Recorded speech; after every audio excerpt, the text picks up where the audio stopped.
Greetings, everyone. Keith here, hoping everybody's having a good day, enjoying life, living life, loving life. Coming at you tonight to talk to you about Frank. Frank. If you watched here not too long ago, I did a video review on tax per Q, and this was in relation to the prepaid postage indicia videos I've done in the past, and some confusion there as to where it comes from. And it's specifically called a franking right. And so tonight we're going to go over some etymology, one of my favorite things. But we're going to start out with a Wikipedia site rather than etymology, based on a term called lingua franca. So we're going to take a look at that, and the link is down there for anybody who wants to join the panel. We would certainly appreciate some company, so feel free to click on that, and let's look at this. Where's it at? Lingua franca. Let me blow this up a little bit more. There we go. Double check here. Let's do this. All right. So what we have, this is Wikipedia. And it says, a lingua franca, Frankish tongue. For plural, see usage notes 1 down below. As known, and this is pretty lengthy. I'm not going to go through and read the whole thing, but there are some certain points that I want to make that are touted right in the beginning. So we're going to read the first part of it, and then all you guys got to do is just look this up and read the rest of this to get a better idea of what's going on with all these different languages. Okay, and even there they put sign languages. So down here, see also Rosetta Stone, Global Language System, International Auxiliary Language, Coin Language. Remember I talked to you about coining your words or pursing your lips. Language contact, list of languages by number of native speakers, list of languages by total number of speakers, The whole reference guide. So let's take a look. It says it's also known as a bridge language. A bridge language. Common language. Trade language. Auxiliary language. Vehicular language. Vehicular language. I want to take a moment, folks, to kind of help you comprehend what's going on here. It is in the language. The language itself is the vehicle. And as long as you keep using it in the way that drives their commerce, you are driving a vehicle. And it is in commerce, so you are a commercial vehicle driver. That's as simple as it gets. I keep trying to explain to you, if you don't understand the language, then you have no concept of what's going on here. That's literally what's being used against you. This is the, quote, Miranda rights. Anything you say can and will be used against you in a court of law. You have no equity because you're not coming with equity. When you learn how to come with equity with the language, you are able to avoid those certain terms because you have a certain knowledge of their intended uses. So, vehicular language or linked language is language systematically used to make communication possible between groups of people who do not share a native language or dialect, particularly when it is a third language that is distinct from both of the speaker's native languages. Lingua francas have developed around the world throughout human history, sometimes for commercial reasons, so-called trade languages facilitated trade, but also for cultural, religious, diplomatic, and administrative convenience. Do you see the different jurisdictions? Trade, culture, religious, diplomatics, administrative. Those are all different jurisdictions defined by different languages used for those specific purposes.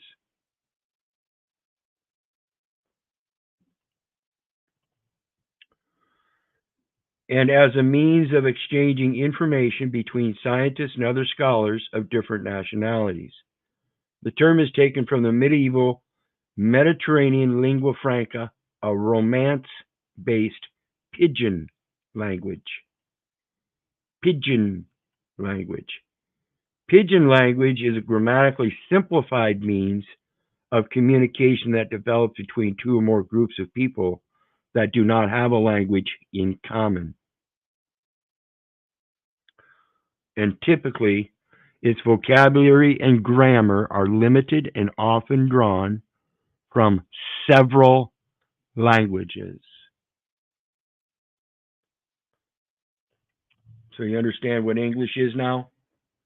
English is a pidgin language, and you're claiming a nationality of the United States, a corporation. So you're using corporate and then at state level administrative. It's a commingling of two different jurisdictions just by that alone. But then you profess to be a Christian, so you're using religious language, and then you think you're capable of performing business, so you're using trade language. You don't know how to separate them. So the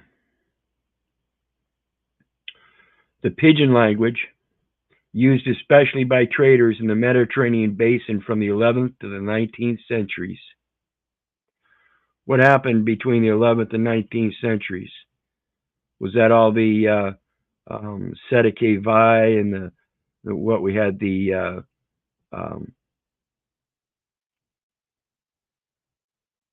raid upon the Catholic society, trying to wipe out Catholics? We had the forefathers coming to America and creating a new country, not based on religion, but based on a corporate entity. A world language, a language spoken internationally by many people, is a language that may function as a global lingua franca. So we see that the courts in most of the world is trying to make English language, this lingua franca, as a global system. Characteristics. Any language regularly used for communication between people who do not share a native language is a lingua franca. And like I'm explaining here, English itself is a lingua franca as we know it today.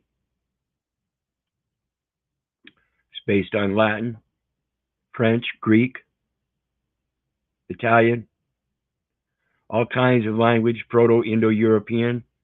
When we look through the etymologies, we see how all the different terms in the English language come from multiple roots. This is what it makes so hard for people to understand etymology, the multiple roots. They don't want to separate out the roots, but that's the inherent problem. The laziness of not knowing what the origin of the words are so you can figure out the actual intent, original intent, and see how they've been morphemed and converted through that language.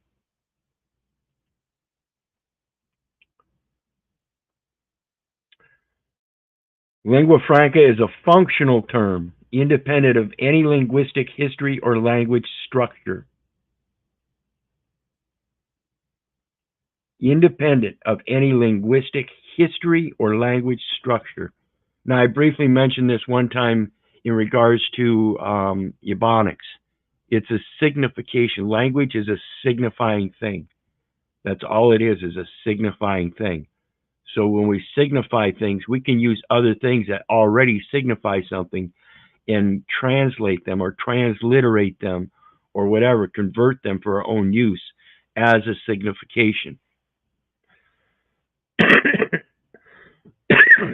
Pidgins are therefore lingua francas. Creoles and arguably mixed languages may similarly be used for communication between language groups. But lingua franca is equally applicable to a non-Creole language native to one nation, often a colonial power, learned as a second language, and used for communication between diverse language communities in a colony or former colony. So we're still talking about the origins of the country or the nation as it relates to their interactions with the native tribes and having to learn how to speak either like them or teach them how to speak like the colonists.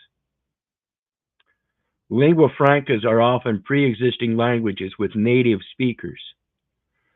Are often pre-existing languages with native speakers. But they can also be Pidgin or Creole languages developed for that specific region or context. This is where we see the differences in the languages of the natives on this continent that spoke slightly different dialects, but yet were still able to communicate in a basic enough sense that the concept or intent was understood. Pidgin languages are rapidly developed. Pidgin language are rapidly developed and simplified combinations of two or more established languages, while Creoles are generally viewed as pidgins that have evolved into fully complex languages in the course of adaptation by subsequent generations. So here now we see that the English language isn't just a pidgin language, but it's a deeper language. Creole, as I said, it's borrowing, adopting the terms and signifying intents of words, terms, and conditions from multiple other languages. Good evening, Creole. Welcome. There's Peniel. Welcome. What's going on, brother?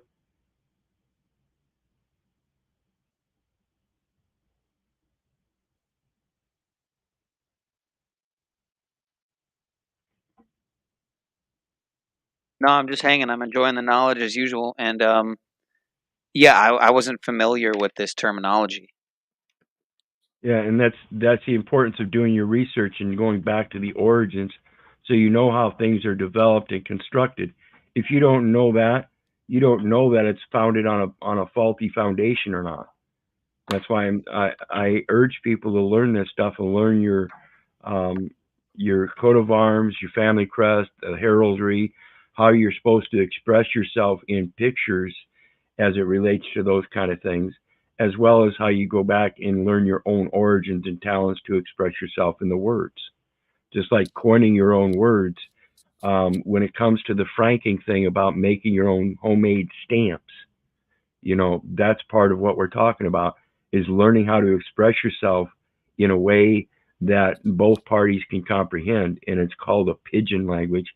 And like I said, with English, it's actually a full-fledged Creole, which is multiple sources.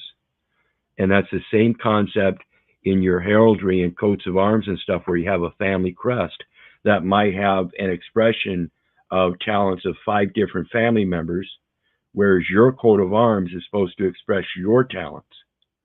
So you would have a coat of arms expressing your talents, and then maybe a family crest showing the talent of your father, your great or your grandfather, your great grandfather, your great great grandfather, so on. So you have multiple expressions with each of them supporting themselves in different languages. This is the importance to realize that written and spoken languages aren't the only languages. You have, like it said in there, American Sign Language, all kinds of languages.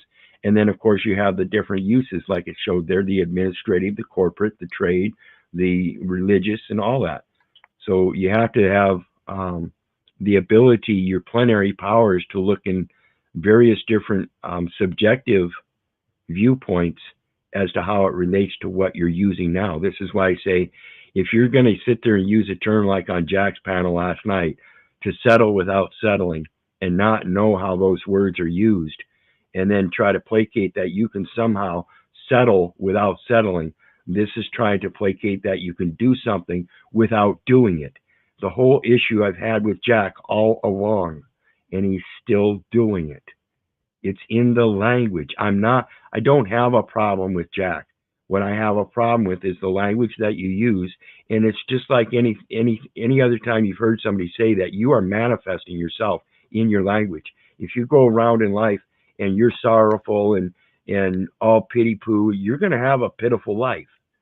And if you go around babbling, you're going to have a confusing life. And that's where we see Jack. He thinks he's got it all put together. This is the Dunning-Kruger effect. Yeah, he woke up to certain things that, yeah, we shouldn't be having certain secrets. There shouldn't be certain wars. There are certain things that are certainly shouldn't be doing. But yet, here we are, we're still doing them. And people want to sit there and point fingers and blame and never criticize themselves and learn. And that's the saddest thing. People walking out of these supposed public education systems and think they know enough for the rest of their life and never pick up another book or do any more learning. It's sad, really sad. So To say the I want to least, thank, right? yeah. So I thank you for being here. Let's continue on with this, because Yeah, then it says, I would oops, restream this, but I don't think I think it's when the free version, right? The free version doesn't let you restream, but I've had people who they said they had the paid version and it also wouldn't let me restream. So it's weird. Some StreamYard's strange, but anyway, go ahead. More important well, knowledge. you can always do it on Facebook. You can always pull something up on Facebook and do a live on Facebook too. You can use your other platforms to do this stuff, guys. That's why I say, get multiple platforms. That way, when they try to shut you down on one, you can still Right. go full blown on the others. Good point. Pre-existing lingua francas such as French, which is where Franca comes from. It's a French term, Franks, the Franks. We're going to see this here in the next couple terms we look up under etymology. And it says, are used to facilitate intercommunication in large-scale trade or political matters. While pidgins and creoles often arise out of colonial situations and a specific need for communication between colonists and indigenous people. And so this is my reference to the Ebonics when they started talking about Ebonics in the late 70s. They recognized there is a different signification in the language used by the melanated peoples, and they called it Ebonics. They said they learned differently through the symbolic languages they use. And that's absolutely correct. They have a different linguist. Pre-existing lingua francas are generally widespread, highly developed languages and with many native speakers. Conversely, pidgin languages are very simplified means of communication, containing loose structuring, few grammatical rules, and possessing few or native speakers. So, what I want to point out here, we've got the English language and the Latin language. And if you guys don't understand or realize it, the English language started out in all lowercase. That was the original style. And obviously, Latin started out as all uppercase. Now, since its origin, its original English language in all uppercase, it's been converted, it's been morphined, and now they use lowercase. That shows the merger between English and language, or English and Latin, to show it as a type of formation into a pidgin language, or further yet, Creole language. And that's what the English language is. It's supposedly a basic quantum grammar that everybody should be able to understand. But what happens is everybody believes they understand it, and they're using multiple terms that mean the same thing or slightly different things. And that's the problem. Everybody uses a dictionary, not one ever references a thesaurus. Thesaurus actually means treasury. And your treasury is the meanings, the intents. That's why I say coin your words or purse your lips. You pull your words out of the treasury, which is the meanings, the intents. You have to make sure that the words you use are coming from the proper intent. So the next one, we're going to take, well, let me finish up here real quick. There's just one sentence left that I want to finish up. And that is, Creole languages are more developed than their ancestral pidgins, utilizing more complex structure, grammar, and vocabulary. So again, now we see that the English language, with all of its Latin prefixes and suffixes and its various different structures that are adopted from multiple different languages, and then use those multiple different prefixes and suffixes to change their intents, as well as having substantial communities of native speakers. So it's a language that they're, like I said, they're pushing today as a universal language around the globe. The next one is franc itself. Now, I've mentioned this. This is the franking right or franking privilege that I researched when I started doing the, quote, homemade stamps, which are actually more precisely defined as homemade or prepaid postage indicia. Just like you have the right to create your own coat of arms and do your heraldry, you have the right to express your own judicial elements. And this is what the stamp is. The stamp is the judicial element. It's the seal. Remember, we spoke about the oath, the original promise sealed with the original oath. So you have the original promise, the original seal, and the original oath. This is your right of franking. This is the right to be first, free, and not servile. So as we see, frank as an adjective says free, liberal, generous, and that's from circa 1300. 1540s, outspoken, from Old French franc, free, not servile, without hindrance, exempt from, sincere, genuine, open, gracious, generous, worthy, noble, illustrious. 12th century. From medieval Latin francus, free, at liberty, meaning off duty, exempt from service, off duty, as a noun, a free man, a frank, your right to be free. It's your franking right. It's your right to express yourself. Frank, literally free. The freedom may be in regard to one's own opinions, which is the same as openness, or in regard to things belonging to others, where the freedom may go so far as to be unpleasant, or it may disregard conventional ideas as to reticence. Hence, while openness is consistent with timidity, frankness implies some degree of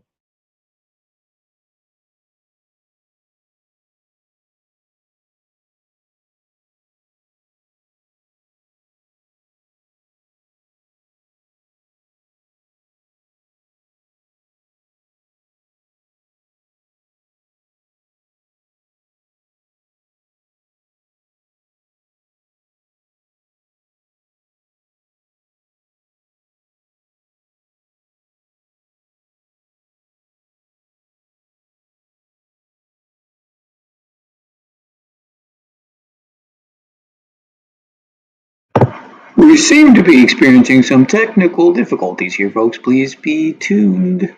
Stay tuned, is what I meant to say. Be patient.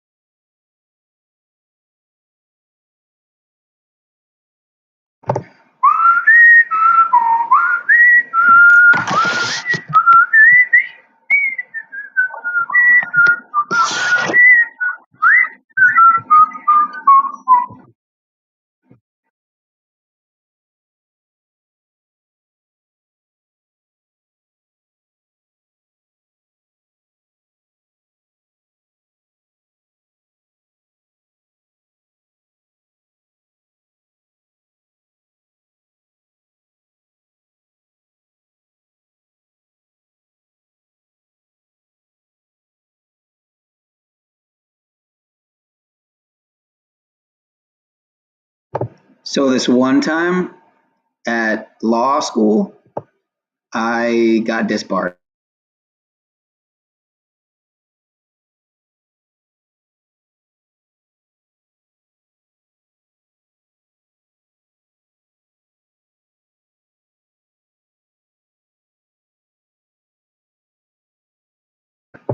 So what does 17 USC 1819 actually mean?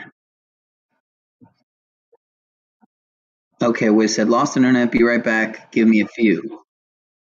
All right, folks, we could do this. We could do this. See, I'd present my screen, but I'm not capable of doing that. So.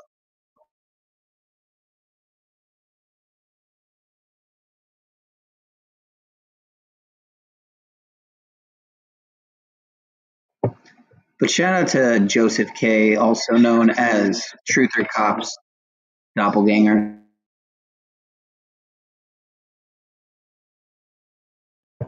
Lagoon creature past the bar. Indeed, sir. If she can do it, anyone can, right?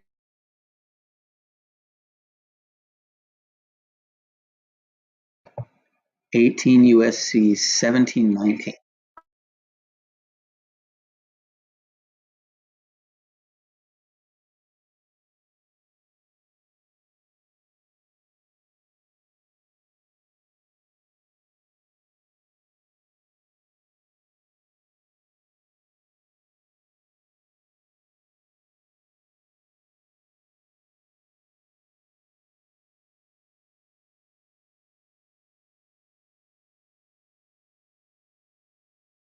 So 18 USC 1719 is about ranking privilege. Whoever makes use of any official envelope, label, or endorsement authorized by law to avoid the payment of postage or registry fee on his private letter package or other matter in the mail shall be fined under this title, according to 18 USC 1719. Huh. Violators of this law are subject to fines under this title. Not fines. No. They would never do that. All right, I'm gonna get some water. He's probably gonna be here any second.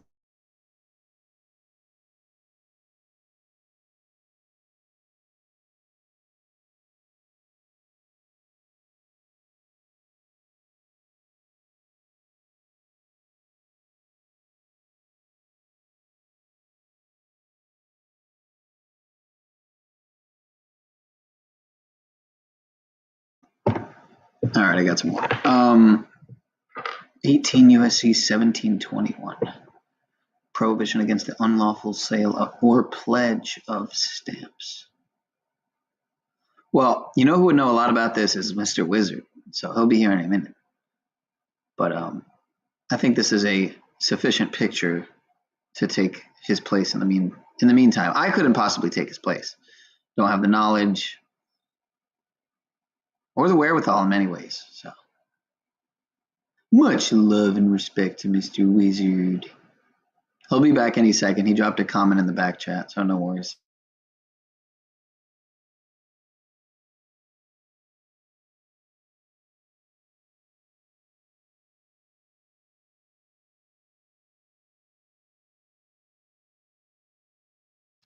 The strip bar, you say, Travis, huh? The strip bar.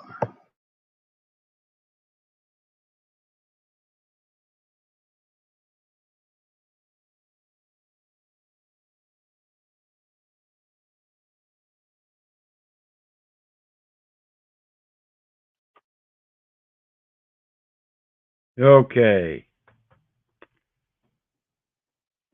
Everybody hear me? Loud and clear? Good deal. Thanks for holding it down, Neil. So let's get back to our screen share. My apologies for that, folks. And despite that, please hit that like, share, and subscribe button for me. Get the numbers up, help people learn, because that's all we're doing here is trying to help people learn. And it's imperative that you learn the origins of what you're speaking. So again, we see it means free, captive, or slave. Actually, let me double check here. Where did I get dropped off, guys? Somebody tell me what was the last thing you actually heard.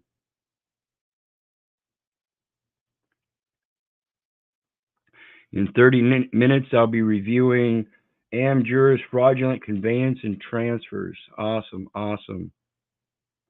Let me see. Greetings, El Perro and everyone. Greetings. Yes, greetings, Dark Matter, Tribe, Kara, Aaron, Jen, High Priestess, Patrick, everybody joining. I appreciate all your support. Ona Faye. Paul Jr. showed up. How about that, folks? How about that? We got Unslaved Truth, Brielle, Disciple, the Messiah, Roz Blackwood. Greetings, everybody. And of course, we got Sean up here. Galleon was in here earlier, but I don't know where he's at now. But 18 USC 1719, we'll go ahead and take a look at that when we're done here. But hopefully, as we see here, a generalization, let me go back and just start back at the beginning of this. A generalization of the tribal name. The connection is that Franks, as the conquering class alone, had the status of free men in a world that only knew only free, captive, or slave. For the sense connection of being one of the nation and free, compare Latin liber, liber as in Liber code. They spell it differently, but it's liber, and they sound it differently, but it's library. Same thing. That's why your library information is free. From the same root as German elite, nation, people. See liberal, adjective of Slavic free words, which are cognates of the first element in English, sibling, brother or sister. For the latter sense development, compare ingenuity. And we got to remember, folks, when we're talking about languages,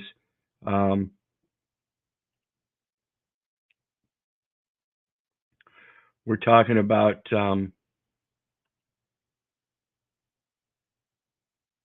your ability to imagine things and then express it in a verbal form so that then you can create and manifest the physical form.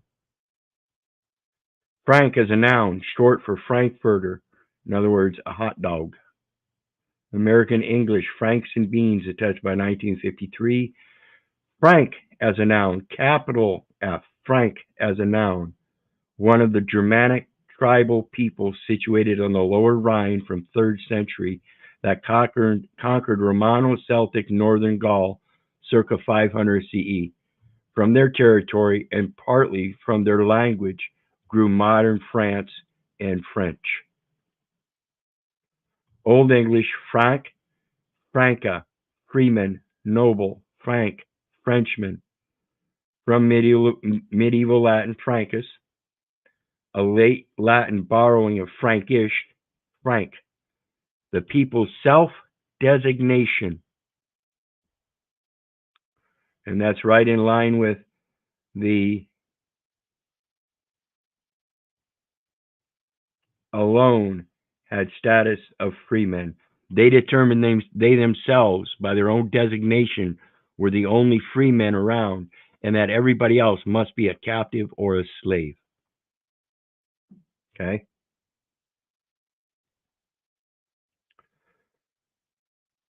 The origin of the ethnic name is uncertain. It traditionally is said to be from the Old Germanic word "franken," which means javelin or lance,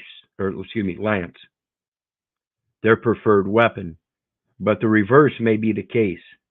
Compare also Saxon, traditionally from root of Old English "seas," meaning knife. The adjectival sense of free, at liberty, probably developed from the tribal name, not the other way around. It was noted by 1680s that in the Levant, this was the name given to anyone of the Western nationality. anyone of a Western nationality.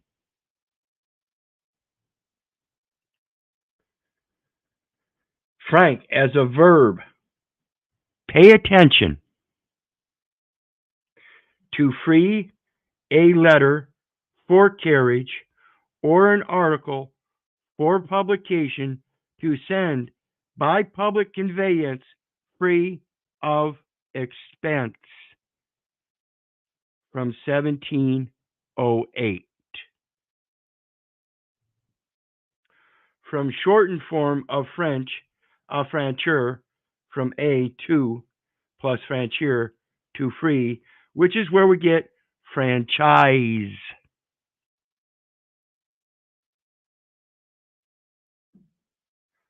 A British parliamentary privilege from 1660 to 1840. In U.S. Congress, technically abolished 1873, but not formally. Don't you get it? The words, terms, and conditions used in these documents and the information put before you have specific meanings. So when they say technically abolished 1873, it's to say not formally abolished, because it still has its original intent. Related, franked, franking. As a noun, signature of one entitled to send letters for free. From 1713.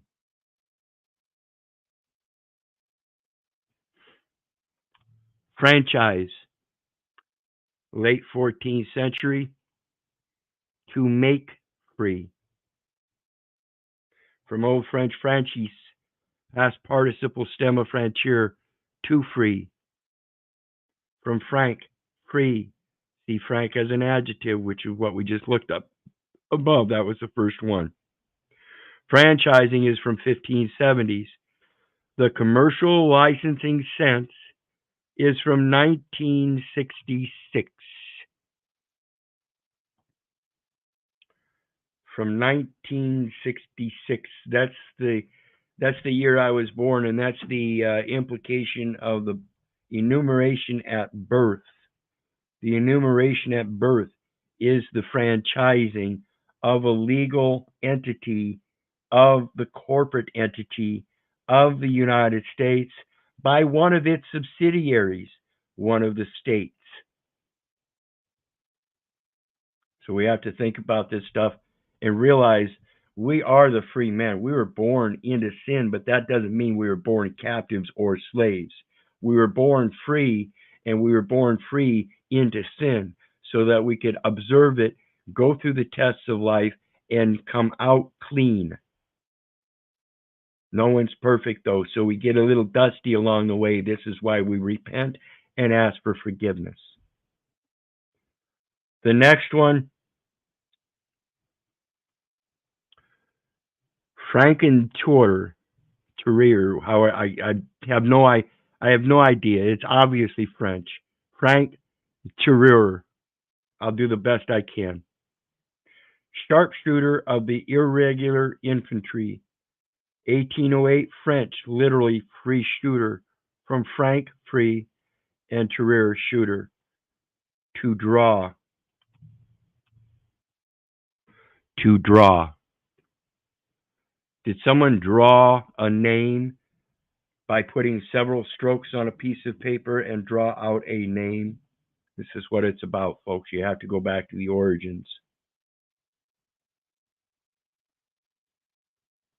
It's very implicating of what's going on if you know what you're looking at. They always talk about adhesion contracts and implied contracts, and that's what these words, terms, and conditions truly are, is implied contracts right before your eyes. So you got anything? Let's look at that 18 U.S.C. 1719 real quick, and then if you've got anything else, Peniel, let me know.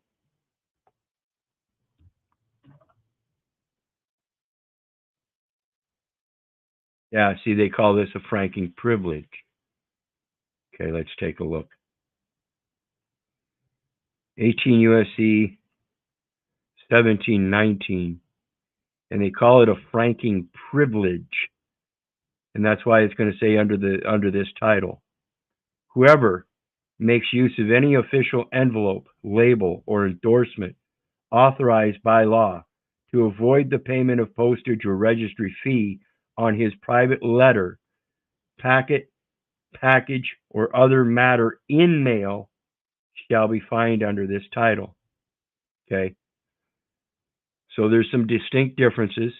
First of all, whoever is a specific term in the U.S. Code, and that relates to a person, financial institution, corporate entity, the thing that was drawn when you were born on a piece of paper. Okay. It makes use of any official envelope, label, or endorsement. Remember, we talked about endorsement. Now you see them using endorsement, but they don't define endorsement. They define endorsement as an amendment to an insurance policy, but the endorsement is actually a signature. See, the endorsement is the signature, whereas an endorsement is where you give credit. So what happens is in the endorsement, you give an endorsement. So it's both an endorsement and an endorsement by consideration of the presumption implied. And it says authorized by law. So the authorization by law is under the laws of the United States. So you have to be qualified by the laws of the United States to first be organized to be able to use those instruments and send them in the mails as pursuant to the law, which is public. Okay? So you have to be an officer. You have to be a resident. And they're saying as a resident, you are an officer of that administrative setup, and therefore you have no privilege to be franking. You are subject to the costs and expenditures of the internal operations. And that's because you're sending other matter in the mail, and they're known as private letters and not articles. Okay, there's a distinct difference between a manifold dispatch article, which I've showed you, which is a trifold piece of cardboard, not paper. It's a hard, like a cardboard. What do they call them? Postcards. You send a postcard in the mail. You put a stamp on it. That postcard is not regular paper. It's actually thick. So if you use compound article dispatch documentation like that, a good thick bonded paper that's much more like cardboard, and you fold it, trifold, that's called manifold. And then you don't enter it into the mails, you dispatch it through the mails. And the dispatch is indicating that there is no patch on it that belongs to them. It's not one of their patches. It's not a merit badge or a merit patch for them. So it says to avoid the payment of postage or registry fee on his private letter, package, or other matter in the mail. And that's what I'm talking about. This stuff doesn't go in the mail. It's not being added to the general ledger. It's passing through the mail. This is known as a pass-through. And again, this is Article 1 of, the Constitution of the Universal Postal Union. Pull that up.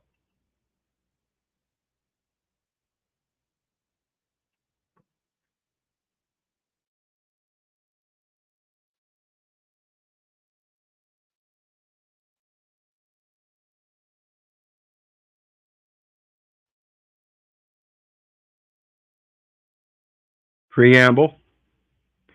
With a view to developing communications between peoples by the efficient operation of the postal services and to contributing to the attainment of the noble aims. Remember, it's noble.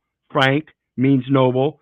Aims of the international collaboration in the cultural, social, and economic fields. Remember all those different grammar languages?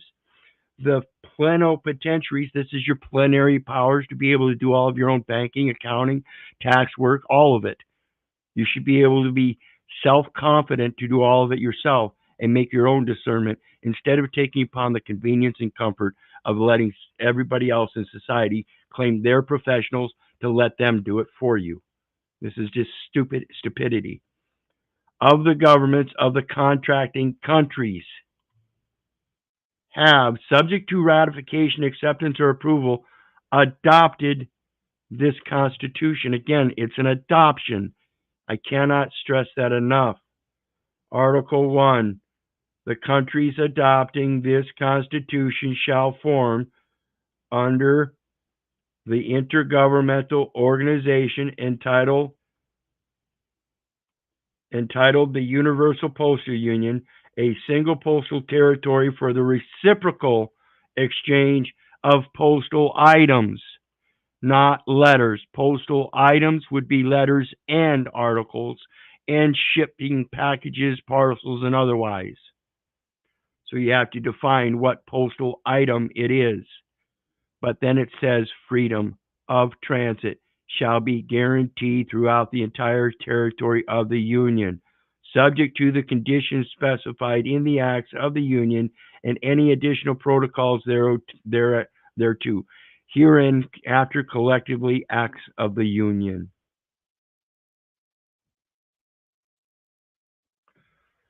So it's merely an adoption and recognition of your right to be frank. So let's start being frank, people. Don't you get it? What do you got, Peniel? You still with us?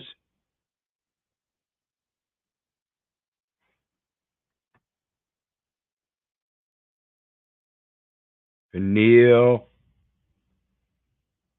All right. Well,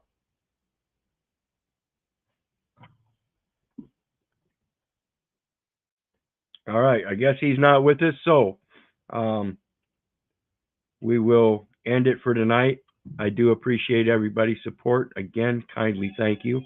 Please feel free to hit that PayPal link down below and share some love if you can. And know that I love you. I don't give a rat's ass whether you love me back. So may God bless you and have a good night.